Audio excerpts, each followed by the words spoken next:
Hello and welcome everyone to today's installment of SLA's Partner Talks. This presentation is titled The Current State of Reference and is brought to you compliments of SAGE. This presentation is now being recorded. Our presentation will wrap up with a questions and comments segment, so please do type in your questions as they arise into the questions box of your control panel. We encourage you to supplement this session on Twitter by tweeting with hashtag RefTalk, R-E-F-T-A-L-K, and to handle SAGE_news. Our presenter today is Elisabeth Leonard, Market Research Analyst for SAGE. Without further ado, please take it away, Elisabeth. Thanks, John. Just to get you started on a little bit about me, I am a former academic librarian, and I started my career at Greensboro College, which is in North Carolina, and it's a small private campus, which means when I say small, we had about 900 students, and I was the one and only reference librarian. I left Greensboro College and became the business and economics librarian at Wake Forest University. From there, I became the head of reference at Wake Forest, left there and became the head of reference instruction and outreach at the University of California, San Diego, moved from there to becoming the Associate Dean of the library at Western Carolina University. And about 2.5 years ago, received a request from the person who is now my boss to apply for what is now my job at SAGE. And the reason she approached me is that throughout my career as a librarian, I'd been speaking to publishers about why is it that they ask the questions that they ask and why is it that they don't understand librarians as well as I think they should. So my job at SAGE is to do just that, to be the voice of the library within our organization.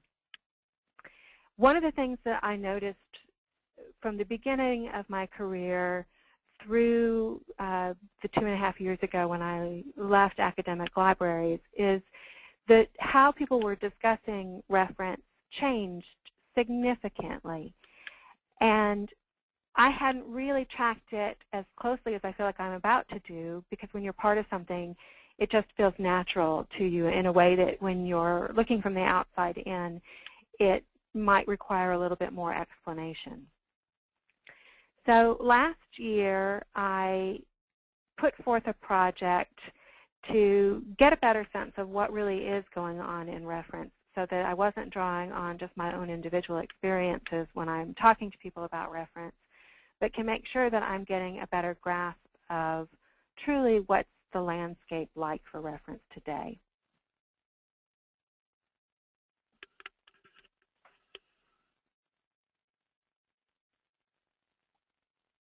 Oh, how did I manage to go to the end? Hold on. Sorry about that, everybody.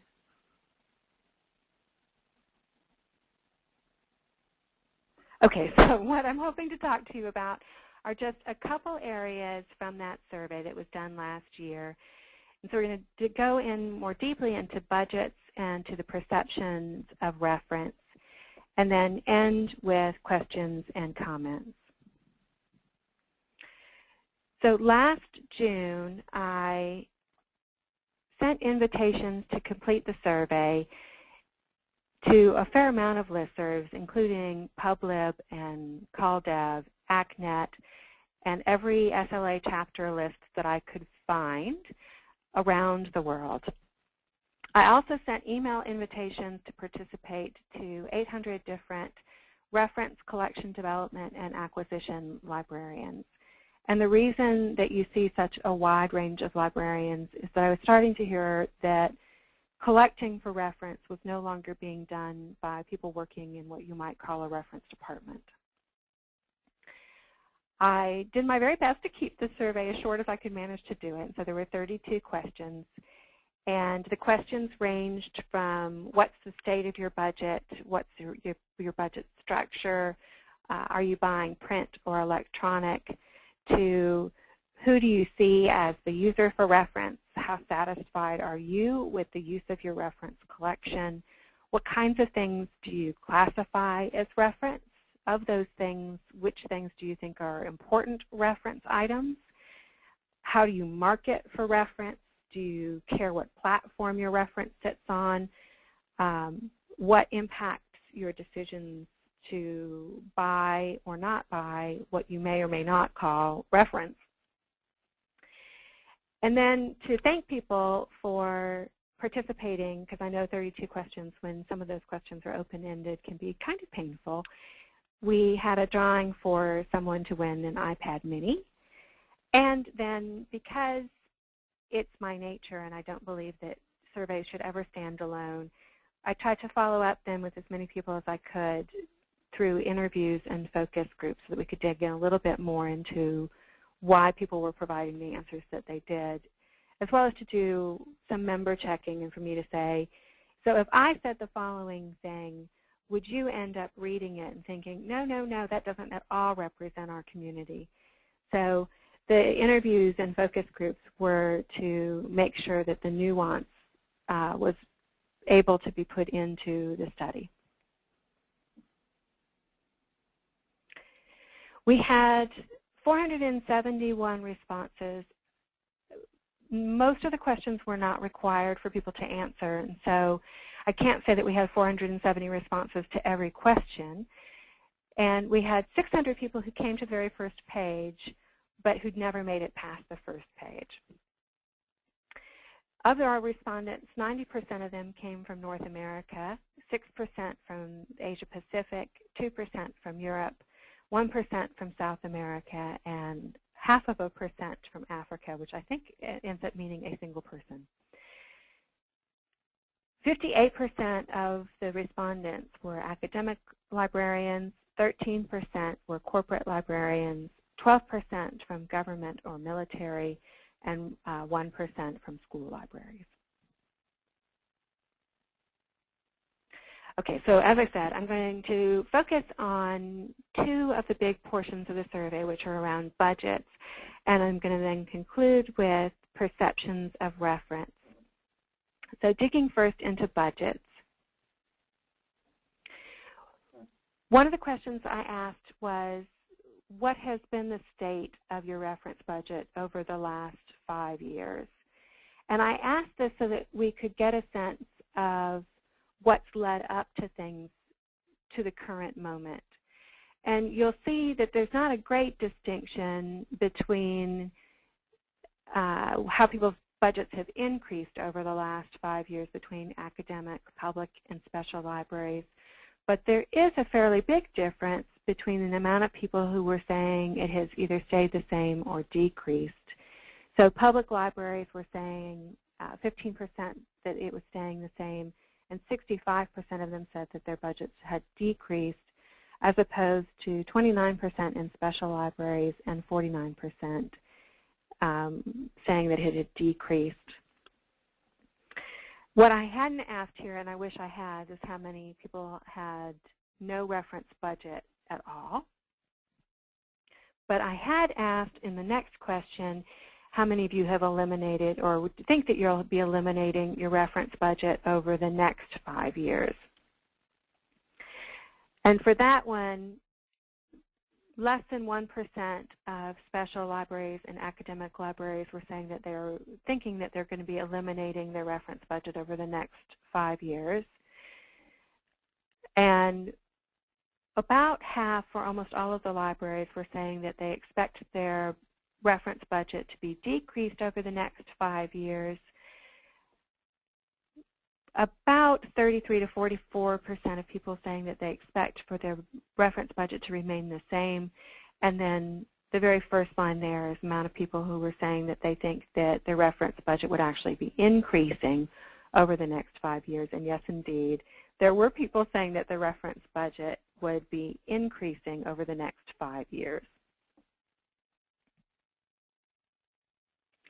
And just to give you a sense of the difference between the responses, I just want to give you a couple of quotes. There was a corporate librarian who wrote, "We don't have a set budget. We purchase based on suggestions from our knowledge from our colleagues, and then we get approval. We desire generally results in a purchase so that it can be justified. Some items like specific ASTM standard CD-ROMs, however, we purchase every year. So not a sense of, well, you can't ask me then to say my budget will always have anything specific in it, because I'm looking at my budget in terms of what I need, not in terms of a format. Someone else wrote, I expect the budget for reference services will remain the same. We've moved to more online database services and only have a very small collection of hard copy publications. And then one person wrote, we're in danger of losing our budget for reference material completely. Now, just to compare the trends then between people who said that they were in special libraries and how they had responded about what their budget had been over the last 5 years and what they were expecting over the next 5 years, you can see when you compare those trend lines, there's not a huge disparity. And so people who are expecting or have been seeing increases, for the most part, are expecting that to remain the same. People who were already seeing decreases will continue to see decreases.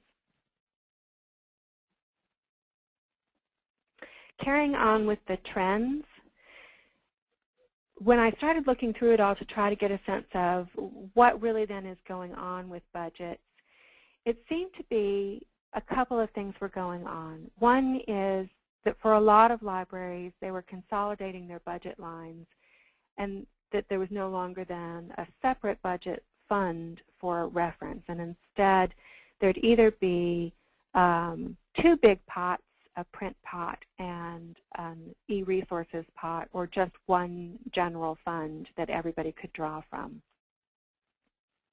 There were also a lot of comments saying that they weren't spending on reference out of a reference fund, but they were spending for reference out of subject funds. And so if your reference was broken down by discipline, for example, you'd be buying a reference book or fund or collection out of, say, the biology fund rather than a general reference fund. And then, of course, even within that, there might be a subline for e-resources within a subject fund. There was a huge preference for e-reference,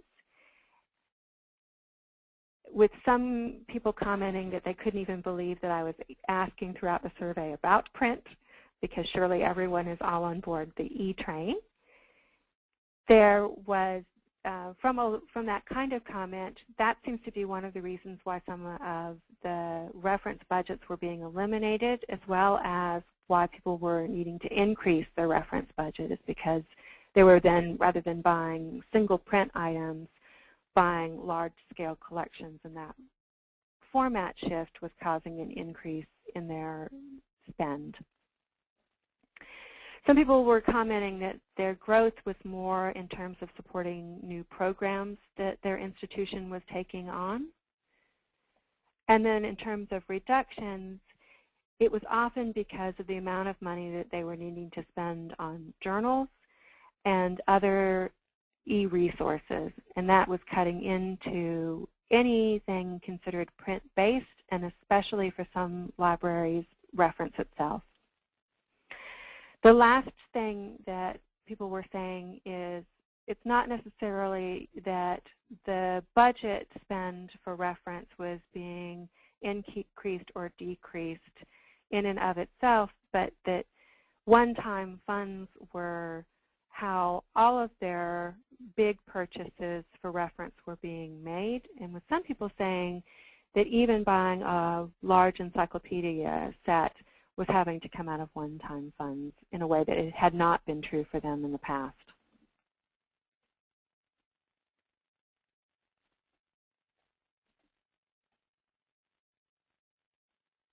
Okay, just a little bit more on spending from subject funds. One person commented, we haven't had a reference budget for some time now. Reference resources that are acquired now come out of subject area budgets along with any resources needed for that area. A little bit more on the funds moving to the e-resources line. Someone wrote, although the amount of the reference budget is probably about the same, the type of materials purchased are quite different. We used to spend considerable money on paper monographs, standing orders, and reference serials. We spend very little on any of those, but much of the money we spend has now been transferred into the budget for online resources. On the consolidation of budget lines, one of the best representative comments was this one, which is, we continue to purchase reference materials, but we don't have a separate reference budget line. We engaged in some reorganization a few years ago, and that included folding many separate small budget lines into fewer, larger ones. And then on the preference for e-reference, we have a shared fund for purchases of online resources, many of which are A&I databases and thus reference. But they are not charged to our reference fund. Our reference fund is only for print material. So our online reference buying is increasing each year. Our print reference buying is holding steady or decreasing. And this comment actually, I think, really represents the nuance that's necessary when we're talking about what's going on in reference. It's just not as easy as saying, is something going up or is something going down? It's that it's complex. So some things might be going up and some things might be going down within any single format. But as you break it down, it's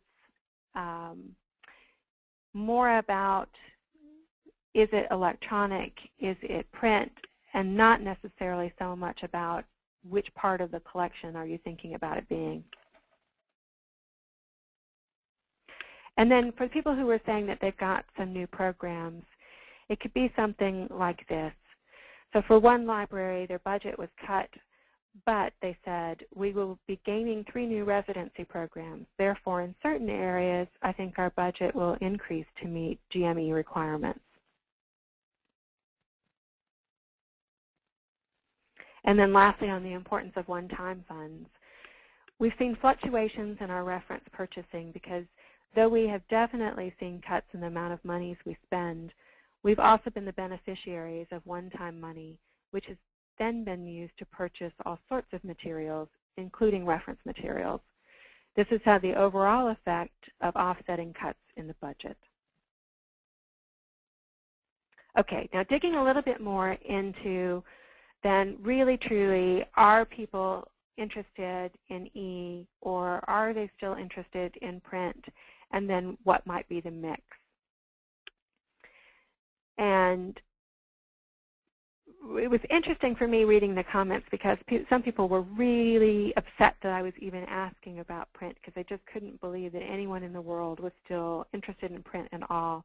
And the question here was phrased as, which of the following are the ways that you prefer to purchase reference material? And you'll see very few people are interested in print only as their preference, with it being strongest in special libraries. Print preferred is about equal between academic, public, and special libraries with 4%, 5%, and 6% respectively. For people who are saying that they are now online only for reference, 0% of public libraries, 7% of academic libraries, and 11% in special libraries. And then it jumps when we look at online preferred, where you see 68% of academic libraries preferring online reference, 50% of special libraries preferring online reference, and 35% of public libraries. And then you'll see for public libraries, 60% of them saying that they had no preference whatsoever, 31% of special libraries saying that they didn't have a preference, and 22% of academic libraries saying that they didn't have a preference. And then I asked in that same question how many of them were no longer purchasing reference at all. And that's where you see 0% of public librarians saying that they aren't doing reference anymore. But 1% of academic librarians said they weren't purchasing reference at all, and 5% of special libraries were saying that they don't purchase reference at all.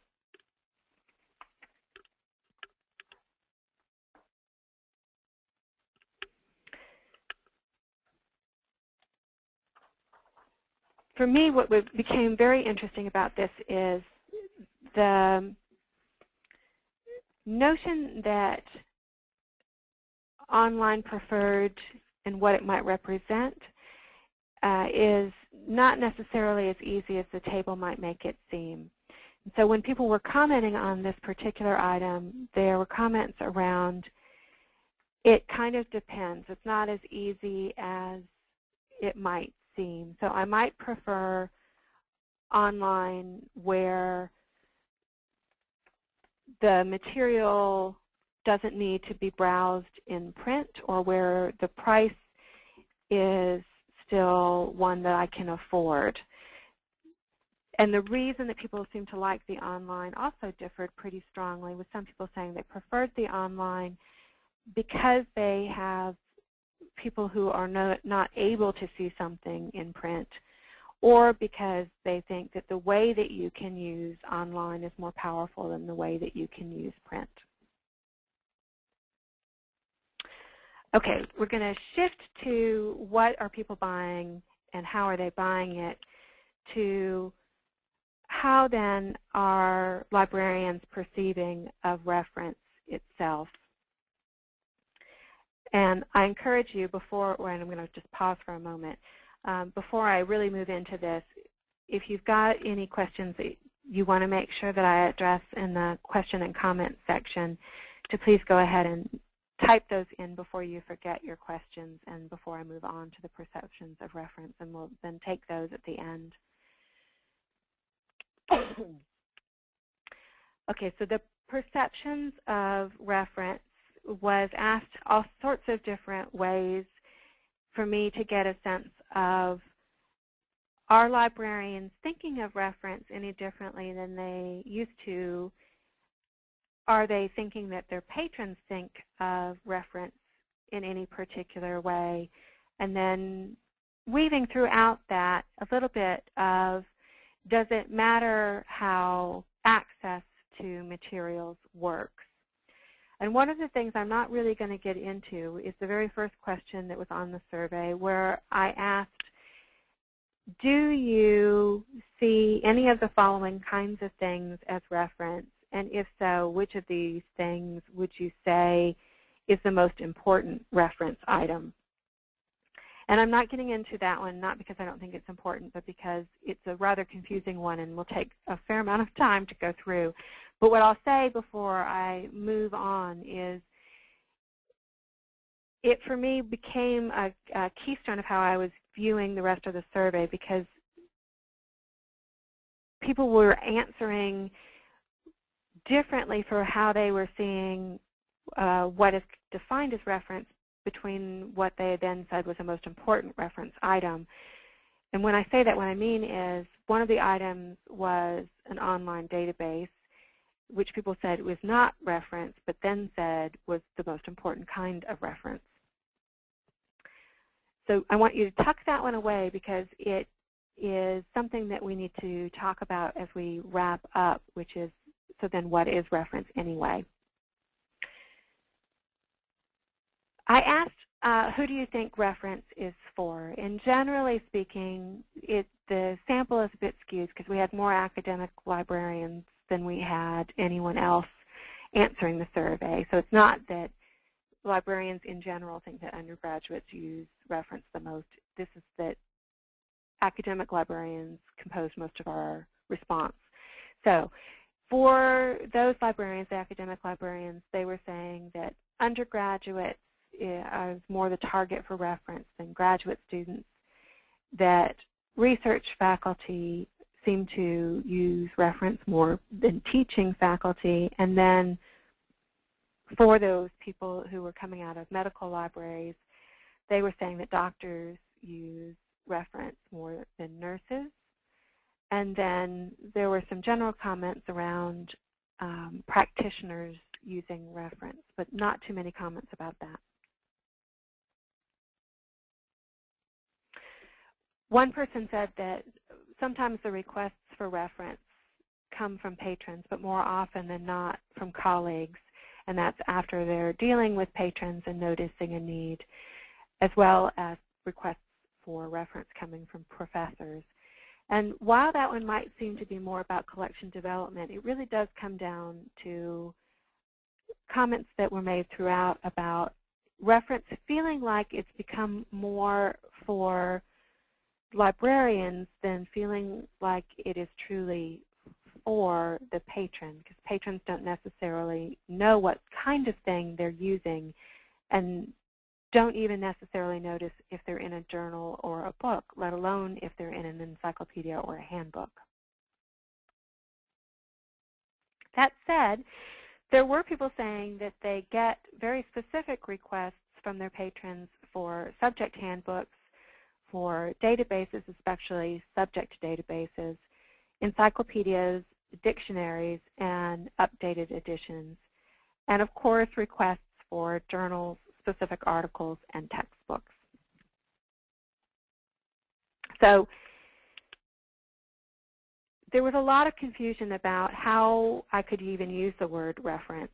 And here's a comment from an academic business librarian. We've tried to use the term reference less since today's students don't identify with that term. I also find for my business students that encyclopedias, handbooks, and the like are not necessary items. They need an industry report, market report types of resources. They use the article databases, but frankly, they can find so much on the open web that even those article databases are only half as valuable as they once were.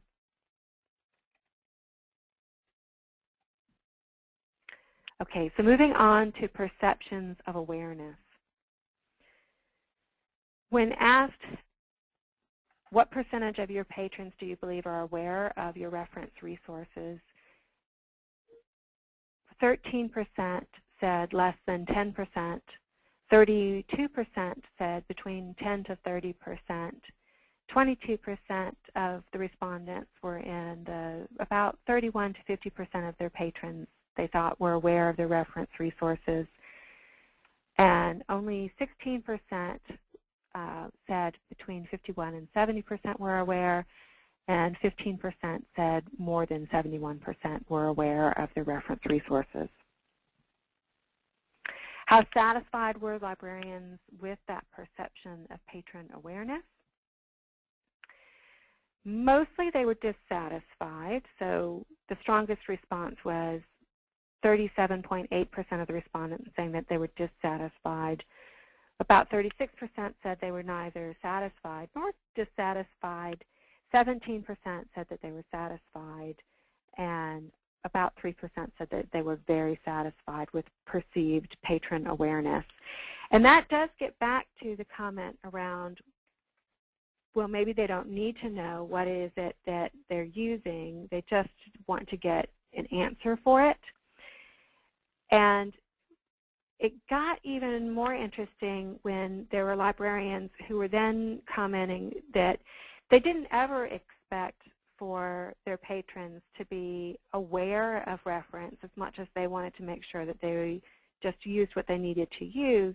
They were more dissatisfied with each other for not being aware of reference than they were dissatisfied with their patrons for being aware of reference. So there were a fair amount of comments in the survey saying they believe that reference still is a foundation for how someone can begin a research project, regardless of whether or not that was coming from a medical librarian or if that was coming from a governmental librarian or an academic librarian. And then they were saying, however, and I was often younger, as in newer, colleagues haven't been even trained to use reference, and so they're not aware that there are better sources that they could be turning some of their patrons onto, which is not a question I had ever thought to ask, which is how satisfied are you with internal awareness of reference? So that's one that I may have to come back to and dig into a little bit more later. But for this one, just know that generally speaking, the level of satisfaction seems to be based more on how much did you ever expect someone to be aware of that kind of resource or any resource, and how much is it that you're thinking about the use of your resource regardless of awareness of what somebody has actually managed to find.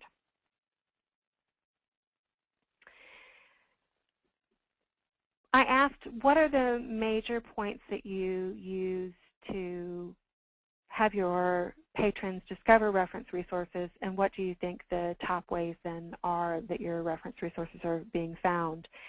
And generally speaking, it wasn't about them being in the catalog. It wasn't about them being on LibGuides.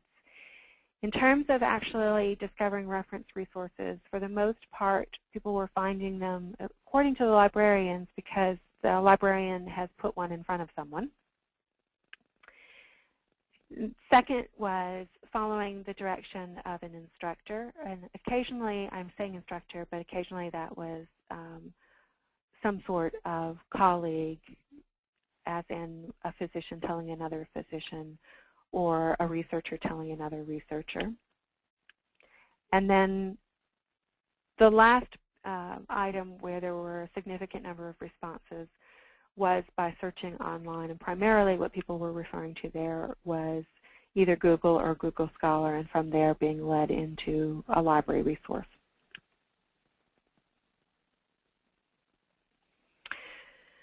So just one more time, how satisfied then are librarians with the use that the reference resources are getting? Not so much. Only 31% of librarians were saying that they're satisfied with the use that their reference resources are getting. 52.6% were not satisfied, and 16% had no opinion. And the satisfaction level is in part about the discovery doesn't seem to be as easy as it should be. So there were comments that when somebody is searching, the reference resources don't seem to come up in result lists the way that they are hoping reference would come up in a result list. But it's not just that. So the satisfaction with reference resources sometimes was about the belief that the use should just always be higher for reference, because reference should simply matter more than it seems to. Sometimes the comments around the satisfaction with use were more generic. It was just sort of a, well, I want all of my resources to get more use. There's never enough use to go around. It doesn't matter if I'm being asked about a database or a book or a reference resource. There should simply always be more use. And then there were a lot of comments about the difference between use of free resources and use of fee resources, with people saying that even where a fee-based reference resource would be an easier, quicker way for a patron to get a response to their information need, because people aren't starting with the library, their ability to get to the reference resource is even harder than it used to be. And then, of course, use is going to be following discovery, so that if discovery is hard, use is not going to be high. And if you're starting in Google or Google Scholar or wherever your favorite search engine is, how are you ever going to find anything that the library is paying for? So a large sense of frustration with how to get people back into the library and the library's resources when there's so much free out there, and when free is so much easier to use and to find than any fee-based resource.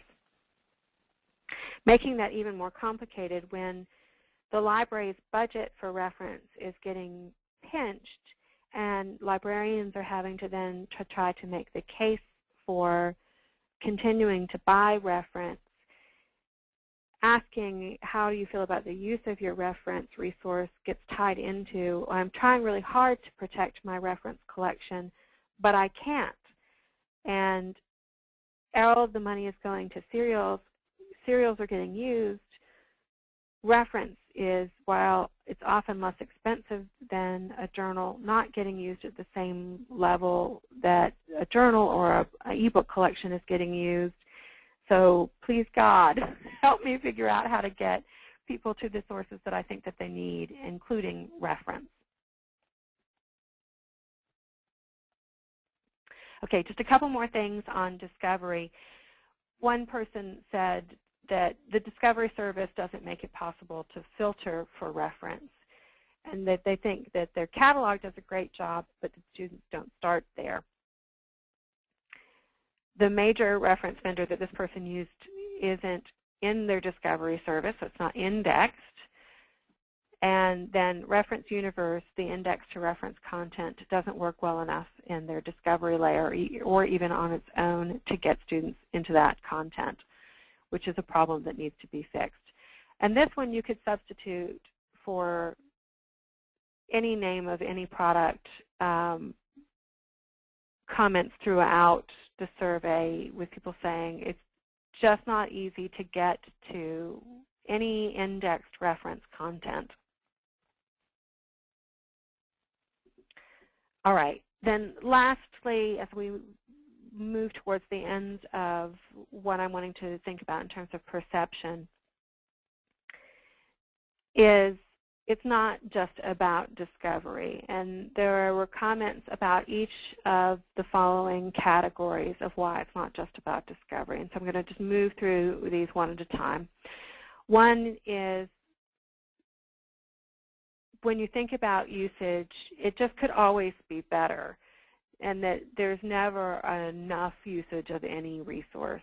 So one person was saying, I feel that usage is good, but it could always be better. I always want people to read more and to research more. I will never be fully satisfied. And there were supporting comments around that were about how can you possibly say that there's ever enough use? All reference should always be used. Everyone should use a reference resource every time that they start a research project. Around the free alternative resources and how that's impacting use of more classic fee-based reference resources, somebody said it's an uphill battle to get them to use the library instead of Google or another search engine as their starting place. And there were some really frustrated comments around the free alternative resources, but there were also a load of comments saying, look, publishers need to realize there are some fabulous free alternative resources out there, and if you're going to publish any reference resource, make sure that it's something that's unique and actually adds value, because the free can be so fantastic that we don't expect for people to use our fee-based resources. And in fact, we promote the good free alternatives so that we can make sure that the wide world of information resources are being represented to all of our patrons. Okay, then the third is that patrons aren't necessarily on board with reference. And so if you think about that earlier slide that said that one of the main ways that people are finding out about reference is because they're getting referred to reference, not just from their librarian, but from somebody else influential in their life, having it happen that they're also being told not to use reference can create problems for use of your collection.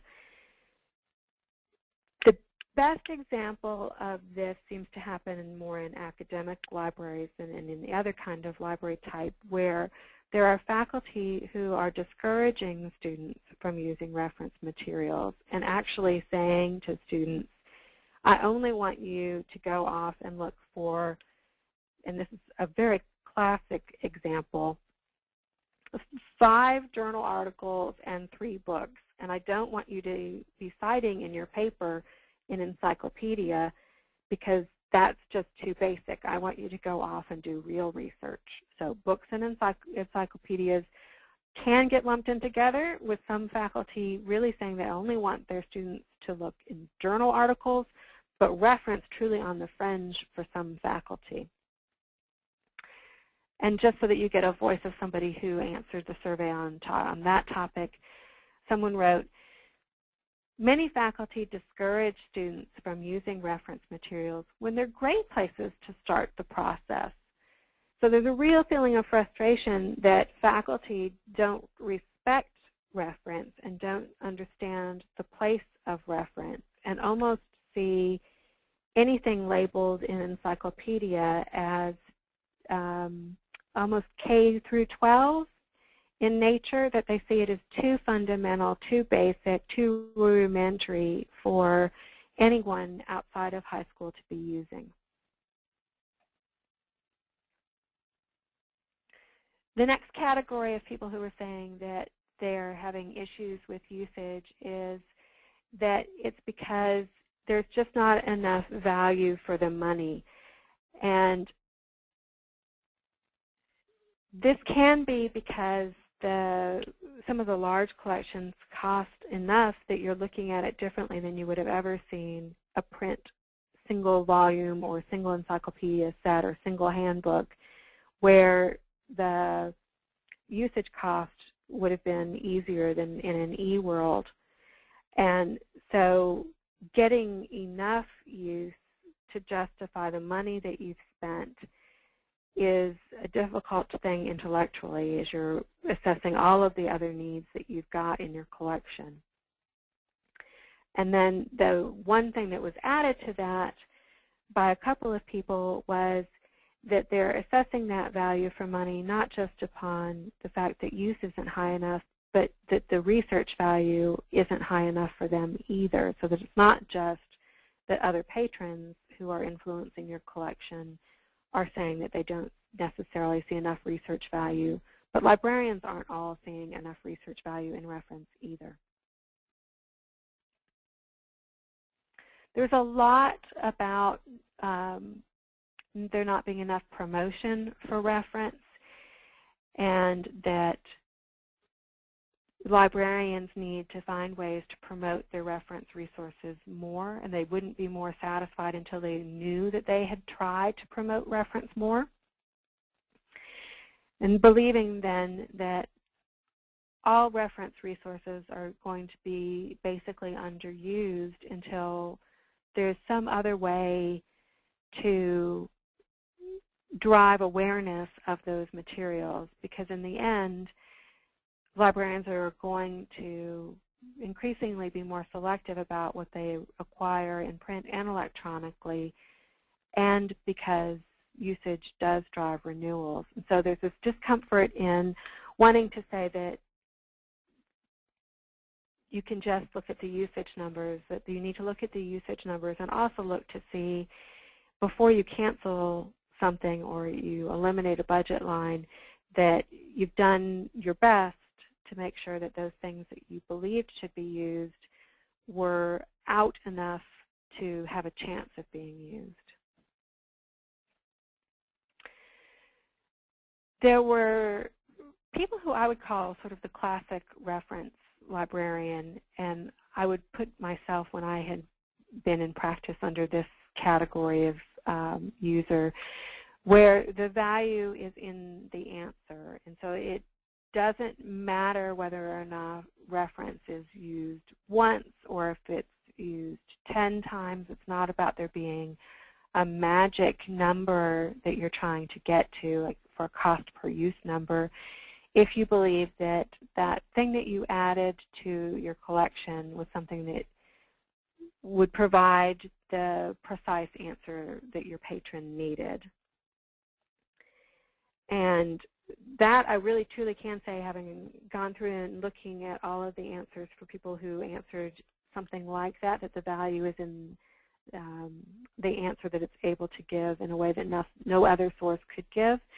That really did seem to come from a traditional notion of what the reference purpose is, and that it's not as easily distilled into cost per use as some other items might be traditionally used to assess. And then lastly, in terms of how people were thinking about usage of the reference collection, there was a sort of a c'est la vie attitude that some people either are library users or they're not library users, and some people either are reference users or they're not reference users. And sometimes people aren't ever going to give a priority to reference, and there's nothing that you can do to drive use for them. The reference collection isn't intended for those people, and that's just fine. And my favorite phrase for that one was somebody saying, some people just don't give priority to such things, and they probably won't set the world on fire.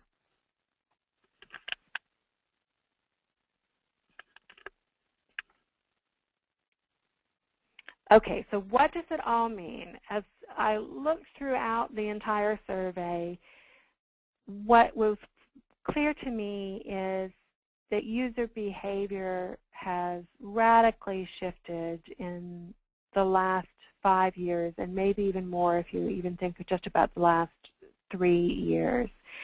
And that's about all kinds of things. It's about journal literature seeming to get much more of a priority than any other kind of format. It's about how ubiquitous Google has become. It's about people really wanting just a chunk of information and not even noticing what's the container that chunk has come from. So somebody stumbles across an article, a book chapter, a handbook, and they don't even notice that it's coming from a journal article or a handbook. All they see is, there's the bit of information that answered my question. They grab a paragraph or a quote, and they just move on. And they're not assessing the entire source. They're not even assessing the entire page. They're just satisfying their needs as quickly as they possibly can. I think information sources have changed really greatly. You see a shift in how publishers are approaching not just journal literature, not just monographs, but reference. So you see fewer and fewer single title reference. You see more subject-based reference, less general reference. For some publishers, even when they're basing their online reference on a large encyclopedia set, they're no longer even mentioning that, and instead they're almost hiding that the source is a reference source and letting the content rise above the category. And so reference is serving more as a solution and less as what I think some patrons felt was almost like a penalty box where you had to be placed into an encyclopedia whether you wanted to or not, because somebody told you that if you started your research, you had to start your research in an encyclopedia. I think librarians are not teaching that same process in the way that they 20 years ago taught, where you used to say, if you're starting a project, of course you start with your reference source, and then once you understand your topic, then you move on to something else. And so the notion that there are steps in research that are linear, that notion has gone away, and instead we all are more aware that research is a very fluid process and that you can dip in and out of a research question at all sorts of points of entry. And sometimes you're not consulting a reference source until maybe the middle to the end of your research project. Sometimes you don't need it at all, and that's okay. That really it's about getting the information that you need and not about a sense that you have to consult with certain things, whether that's 5 articles and 3 books, or whether or not that's a handbook. And then reference itself is an interesting notion because reference was created because those items needed to be protected. And when I say that, I don't mean it in a negative way. I say it because those were the items that were getting so much use that they were put into a single collection so that if anyone else wanted to consult it, it would still be there. And so they were placed into a separate collection, not because they couldn't circulate or they were such a strange thing that they needed to be moved away from all the rest, but instead it was about making sure that you had an area that kept all of those items and anyone could get them when they needed them. Where everyone is moving online, that is no longer true. You're not protecting reference. You don't need for there to be a separate collection called reference. And that means that what you're calling reference and what all of us think of as reference has truly changed in a way that I think is really dramatic.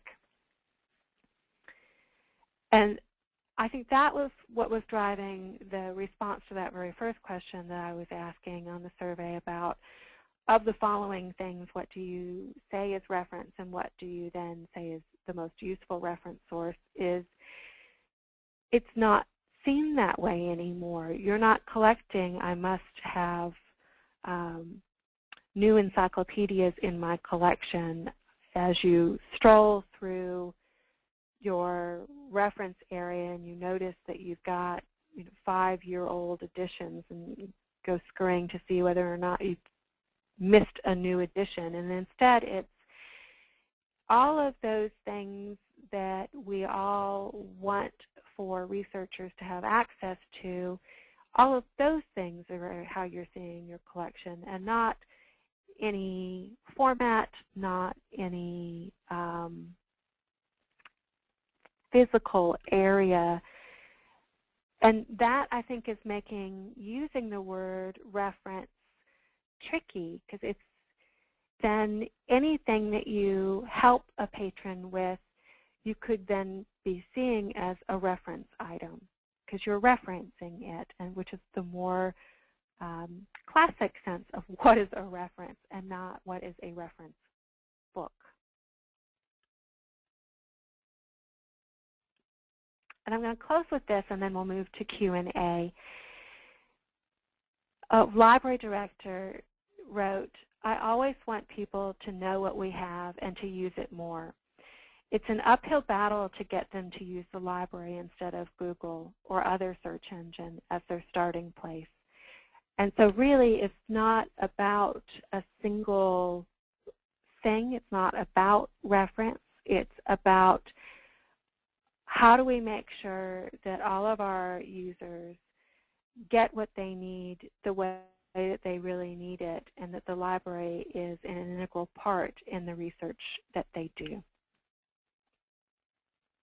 Okay, and with that, I'll open it up for questions and comments. Okay, we definitely received some good questions and comments during that presentation. I will start with what we received first and just sort of go in chronological order. So the first one was referring to a much earlier slide. It was, what % of the respondents were from public libraries? Let me go back so that I don't get it wrong. It's a pretty low number. Mm-hmm. Let me just refer back. I'll just do all of them just so that if anybody else is wanting to know it. Let's see, we had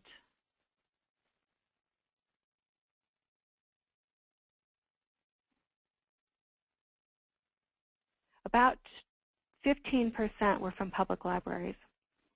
Okay, about 15%. Next question was from Jada Maxwell. She was referencing the reference budget's next 5 years slide, the expectations on that.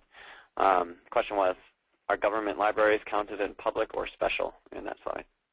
That's a good question. I didn't put them in at all onto that slide, I think. I'd have to go back and do the math, but I think I was, I'm going to switch over to that slide, and that's the reference budget's last 5 years. Is that the one she asked about? It was next 5 years, I believe.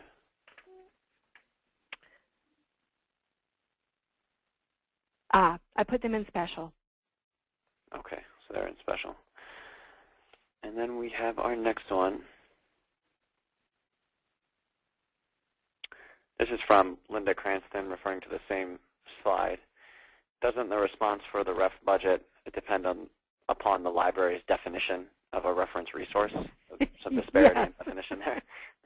Yes, it does. It makes for a tricky question, and if anybody has any suggestions on a way to phrase that in a way that is easier, since this is going to be an annual survey, do let me know. And I thought about at the very beginning even just having a definition of here's what I say reference is, but because reference feels like it's changed so much, I was worried that that even would be a controversial statement to make. So if anybody has suggestions, do let me know. And then this one's just a comment from David Rogers. Our unofficial joking stance is that reference is becoming, please don't take this without letting us know at our special library. I feel your pain.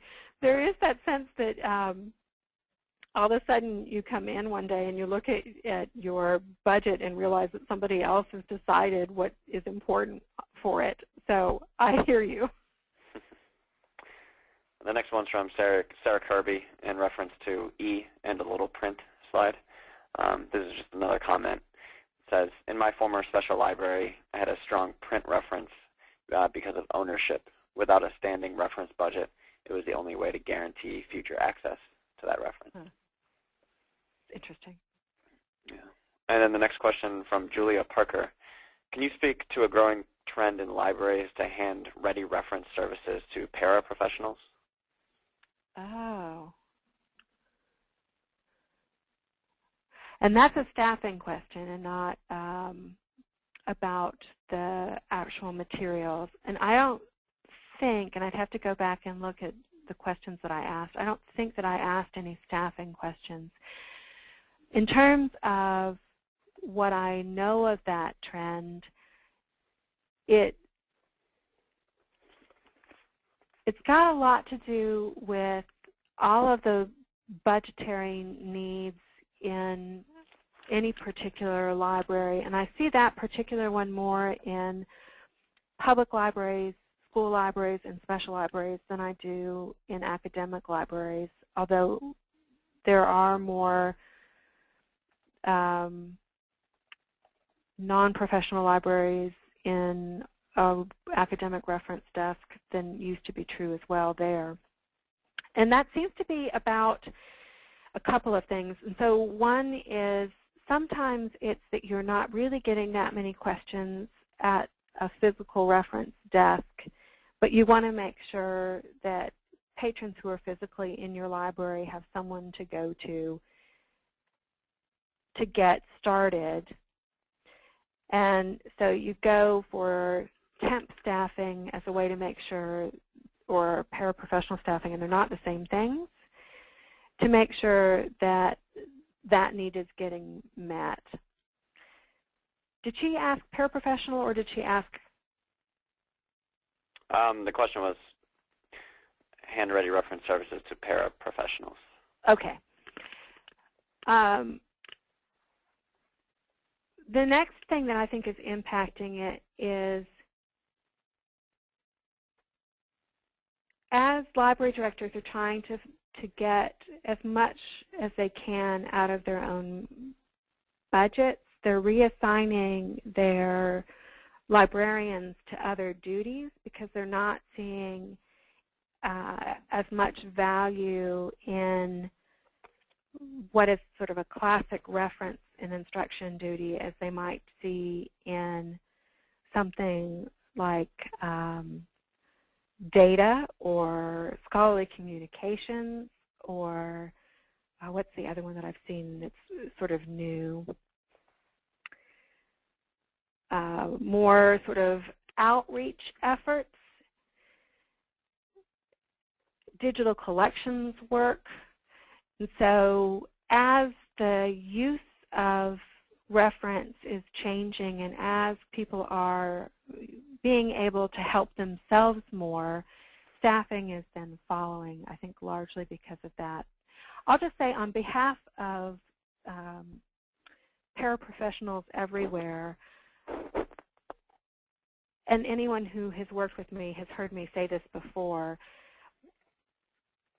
there are some fantastic paraprofessionals out there who can often do a better job of answering a reference question than many librarians who aren't trained for reference would ever have done, because they are paying so much attention to that collection and how to help that it could be, depending on who you've got in that job, the best possible way to get that question answered.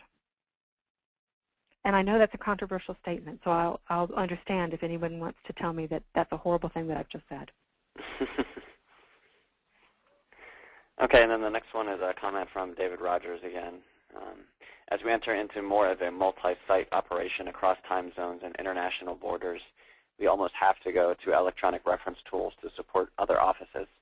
Example, if the DC office is closed because of snow, or DC closes because LA had an earthquake, and we end up supporting DC attorneys working off-site, then we need the reference tools in a way that we can gain access if needed. Yeah, I think that's really true, and that's true in almost every setting where your patron could be anywhere and at any time zone, and so them having to come in to physically use a collection, it could be impossible, or it could just be that you've got a snowstorm, and having somebody not be able to work the way that they need to work shouldn't be hampered by the weather, let alone all of the different time zones and different locations. And then we just got another one, since it's sort of timely on the paraprofessional issue. I'll just read that one right now. Beyond paraprofessionals, another trend, reference services in academic libraries may have student peer consultants at first-line locales. Do they then use non-ANI database reference resources? That's from Ruth Gustafson. Yeah, that's an interesting one too, and that's been true for a very long time, that especially at schools where you've got a library school, that you'd have students working at the reference desk. And when I was at Wake, it was one of the things that we worried about a fair amount, because we were having students work at our reference desk, and our way around that was two things. One was we had really rigorous training for any student who sat at our reference desk. And so they really, in order for us to leave them alone at the desk, and we didn't just leave them alone at the desk as soon as we hired them, there was a pretty long training period. Then we also, as part of that training, it wasn't just about them understanding the sources and how we expected them to approach a question. It was then also about, and you need to come and get one of us when you can tell you're taking more time with a question than you should. So if you can't really quickly get an answer, don't just keep going, come get one of us. And that way it's not just about, I expect for you to use this kind of resource. It's also about making sure that the patron isn't wasting their time with somebody who isn't an information professional. Okay, great. The next one is from Karen Stauber. What about copyright? I'm a special librarian, and copyright has been making us more conservative with our online purchases. Is this not as much of a concern in the academic world?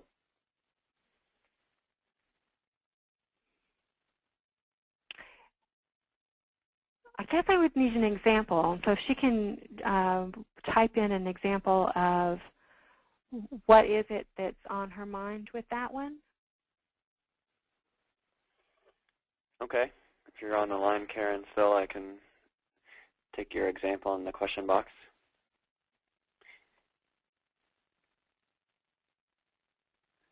In the meantime, Nora Stoiker from a previous question had asked, please define A and I. Abstracting and indexing. Okay, great. So you don't necessarily see them the way that you used to see A and I, but it's still out there. Mm-hmm. I will keep an eye out for Karen if she does want to type something in. Moving on to a question from Sarah Bolgert. And this had been referenced towards the middle of your presentation. She asked, what is the discovery service? Like, what does that refer to? Yeah, I'm glad you called me out on that one. I should know better. So a discovery service is a way to have a single interface onto all of your e-resources. So you might have heard of Primo or EDS or Summon. It's a way to have almost a Google-like interface that then brings back a result across all of the databases that you have purchased so that people aren't having to go into one at a time. Okay, great. And the next one is from Patricia Behrens. Some reference resources are on very old, clunky platforms that are hard to use, so that doesn't help the cause as well. And that's just a comment. It's true. It's absolutely true. And I think I'll say this as somebody who's working for a publisher. It's hard to then figure out how to change sometimes what your platform is because you're not sure how people are using it. And it's incumbent on every publisher to make sure that they're doing a lot of usability testing to figure out what those changes should be. But I would encourage all of you to also push back. So if you're feeling like an interface really needs to change, to not just say, wow, that's old and clunky, which is a good start as a comment, but to then also say to that publisher, and here's how I'd like to see you change it. Okay, and then this one's from Deanna Hall. If educated people, e.g. the employees, are just grabbing text that appears to be relevant without citing their sources, then how can the reader of their document, e.g. an executive reading a market report, have any idea about the validity of that document? Isn't there a disconnect here in terms of how these employees are working? Yes, there absolutely is. It's a funny thing because I've known executives who they trust their employees enough that they're not expecting a citation. They're not wanting a citation. They just want the answer. And so sometimes that's being fed by the executive and isn't necessarily the fault of the employee. Because if you've worked with an executive like that for a few years, even if you initially had been somebody who wanted to cite things, you get out of the habit and you're just like, fine, they hate it. I'm tired of hearing that they hate the citation I give. Here's your information. And you just digest it to the best of your ability and hope that if anybody comes back to you, you can remember yourself where you got it from, which is its own problem. And then I guess the other thing I'd say on that is that for people who haven't been trained to do business writing, they don't even know that they're supposed to. So if you've started a job where you didn't have any training on that, it's not that you're deliberately being sloppy or knowingly being sloppy. You just don't know that you're supposed to. I've done a couple observational studies, and I've been surprised at how people don't grab the source of the thing that they're taking the text of, as well as when they see a citation, not even being able to read it. So a whole lot of education left for us all so that we can make sure that it's not just about being able to judge the validity of the statement that you're given because you're then given the reference, but being able to then go back to that thing if you ever wanted to. Okay, and then this one's on e-reference interfaces, and this is from Rebecca Cornegay. She'd like Elisabeth's opinion of publisher practice of not including the back of book index in the e-collection, even if the print versions had an index. For her, the back of the book index gives totally different kind of access and is not redundant at all. Okay. That's an interesting one, Becky. I have to say I'm not sure that I've ever myself paid attention to where those are or are not being included. I think that that sense of indexing is one of those things that seems to be getting lost over time. So the indexing is very different in the book world to the online world. And my bet is that where it's not being included, it's because there's a belief that the metadata in the e-version is supplanting the indexing in the print, even if the print was pointing to some things that the e is pointing to very differently. Okay, and then the next one was a comment following up on the question about copyright and potential differences in it being a big problem for like the corporate world, making people more conservative with online purchases versus the academic world. It wasn't from the person who asked the question, but it was a good example from Patricia Seinhardt. She says, regarding the question on copyright, this is a really big issue in the corporate world. As new employees come into the world from academia and or are new college graduates, a lot have little to no understanding that there is a huge difference between the academic and corporate world with regards to copyright. Ah, okay. Yeah, I'm not sure if that's what the other person was getting to, but I'd also add to that, I'm not sure that faculty understand copyright any better than a new graduate or anyone who's been working in the corporate world for years. I think the use is different, of course, in different settings, but that the typical end user doesn't know about it or think about it, that really is something that librarians are more informed than most on, and even sometimes more informed than lawyers are about how copyright is supposed to be used in your setting. And honestly, that's not one that I expect to change much over time. Okay, then the next is a question from Sonia. Were there any differences between humanities and science subject areas? Great question. That's not one that I asked as a demographic, and so the only way that I can really give you that response is just from looking at the commentary and from the follow-up focus groups and interviews. And the thing that I'd say stood out to me the most on that is that within STM, textbooks were often being referred to as reference, which is something I didn't really see in other settings, and that the need for things to be solution-oriented was strongest in STM.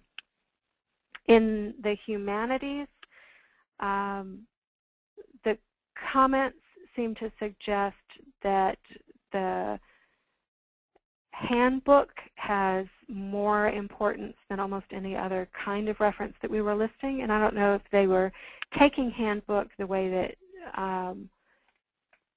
the sciences weren't thinking of it, but that need for a supplementary reference, something to help you understand the text in front of you, seemed to be more present. Okay, and then Sarah Kirby actually added to the copyright discussion from the last comment. She also says there is a lack of understanding of the difference between copyright and licensing restrictions also. Mm-hmm. Very true. I see people more willing to share passwords in the corporate world than in the academic world, although they do it there too. And then the next question we have, This is a good one and definitely very prevalent within our own community overall. What term is meaningful to patrons who need reference, in quotation marks, but don't understand the term as a librarian might understand it? That's from Jan Hagee. That's the big question for all of us, isn't it? Right. If you don't call it reference, what do you call it? And I've been asking that question of our library advisory boards for the last year and haven't gotten any clues about what you call that. When I look at the landscape, people who are not using the word reference, they don't use something else instead. They just have a product name. They're not trying to then describe the product with another word, a substitute word for reference.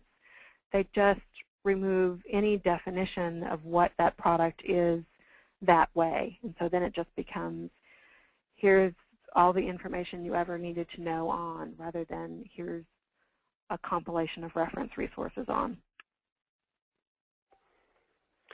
Okay, and then the next question is from Karen Sweatland.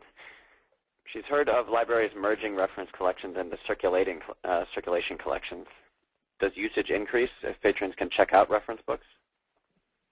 From all the studies I've read, the answer to that is yes, although if anybody has any other answer, I'd love to hear about it. But yeah, all the studies that I've read say when the reference collection is merged into the circulating collection and people are actually allowed to check out reference, use of reference goes up.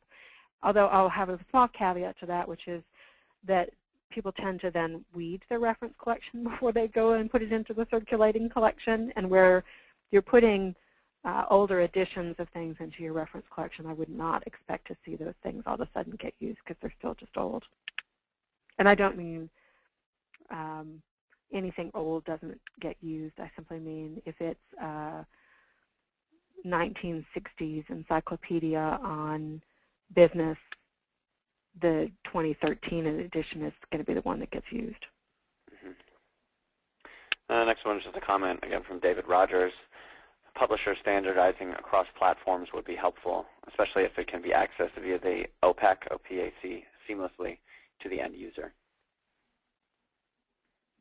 Yeah, I hear that one a lot about why is it that everybody's platforms are different from each other's. It would be easier for users to see everything look the same because they don't necessarily have the time to get to know a platform that a librarian has. I'll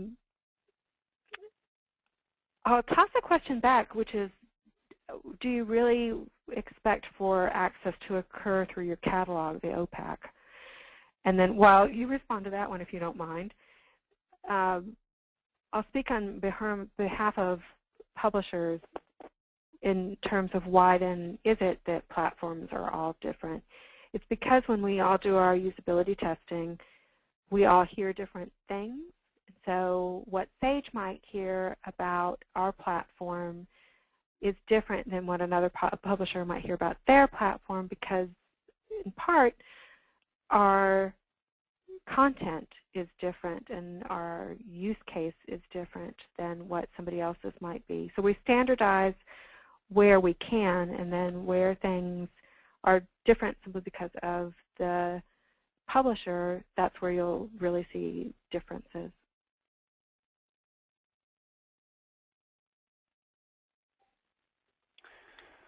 Okay, I do not see a follow-up from David yet. Oh, here it comes. He says the OPAC could be in Discovery, or the Discovery could be via the OPAC, getting our users to hit 3 buttons to get in. Yeah, and 3 buttons is a lot for any user anymore. I've seen a lot saying that if somebody has to click 3 times, they're done. It's not happening. So seamless is the way to go wherever we all can. And then Sarah Kirby has a follow-up. She's substituting in a public library at the moment. Our reference collection is in the circulating collection, but it still doesn't circulate. It helps in discovery and in freeing up dedicated space. Oh, that's fascinating. It would be nice to know why. if anyone else has had that circumstance where you've put your reference materials into the circulating collection and you're not seeing an increase in use, would love to hear those comments.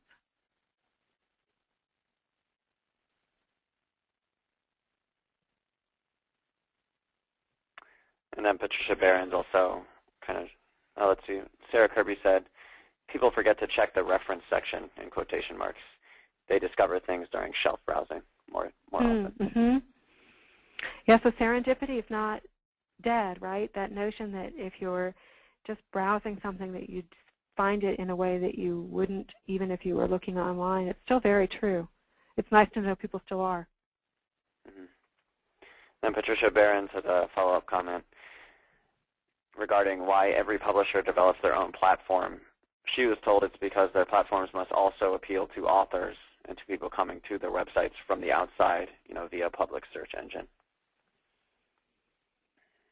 Yeah, it's certainly true that the audience for a publisher isn't just the librarian. It's not just the student. It's not just the end user, whoever your end user is. We also need to take into account the author, and if it's a journal, the society whose content we are providing to the world. Mm-hmm. Okay. And at the moment, that's the only pending questions and comments that we have. If you wanted to give a couple of minutes or a minute, if anyone had any final thoughts or final questions for Elisabeth, we can take them.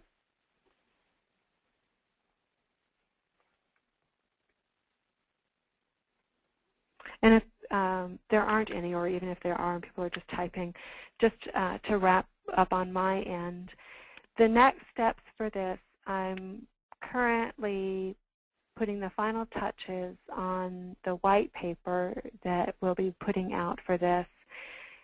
So I mentioned that there were other areas in the survey that I didn't talk about today.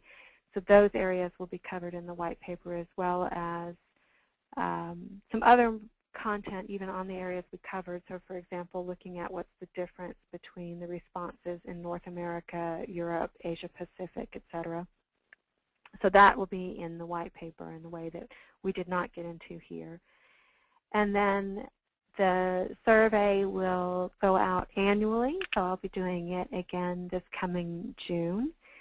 So if anybody's got any ideas on ways to reach more people, because I would love to see a higher response so that we can believe in the results even more than we might already, let me know. And if there were any terms that I used that you think were either misleading or not understood, to let me know what those are so I can make sure I clean those up before the next survey goes out. That would be great. And regarding that white paper that Elisabeth mentioned, I'll be sure to send that out, when it is available. I will also be sending a note to all registrants and all attendees here today once we have posted this recording on our website. That should be up, within a week or so to our website.